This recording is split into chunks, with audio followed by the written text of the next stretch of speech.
Okay, one of the biggest drivers of shoulder lameness in dogs is a sprain of either latissimus dorsi or the teres major.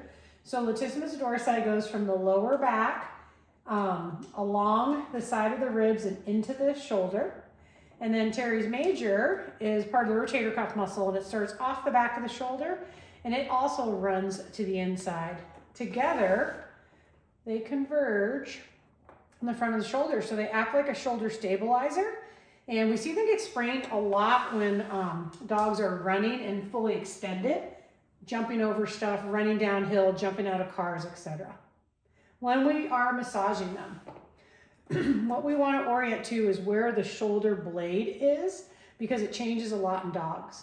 So I often will take my hand and kind of move it back and forth until I find this bony ridge. Then I know I'm aligned with the shoulder blade and it's roughly under my hand. I can then come up and under the back side of it. So we'll be coming through here and along the back corner of the shoulder blade.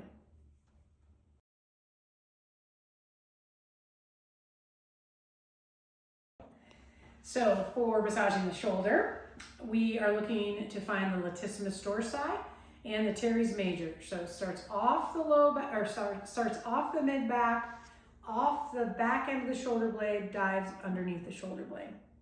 So to orient to where his shoulder blade is, I'm going to take my hand and rub it around until I find that bony ridge of his scapula. And if I put my middle finger on that bony ridge, I know his shoulder blade matches my hand, and those muscles are under the back side of the shoulder blade, around the back corner. So Gunny's a little fuzzy, he's a little harder to see, but here's his spine, here's his shoulder blade, and I'm shooting to be in this horseshoe area. So I can come up along, I can use 2 thumbs, I can use the width of my hand, whatever's comfortable for you. And I'm coming right up to the back side of that shoulder blade. Up and under.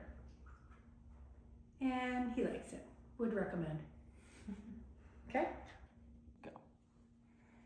We can gently stretch the shoulder after we massaged it. Now keep in mind, we're not really lengthening muscles. We're just showing them that there's new available motion so that they can use it later. So we want to be pretty gentle with this and not force anything.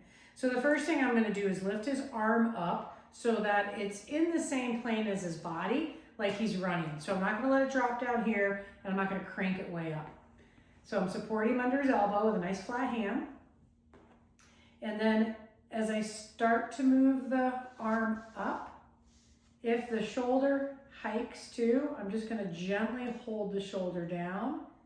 My right hand as I bring the left hand up. And you can see Gunnar's a little stiff on this side.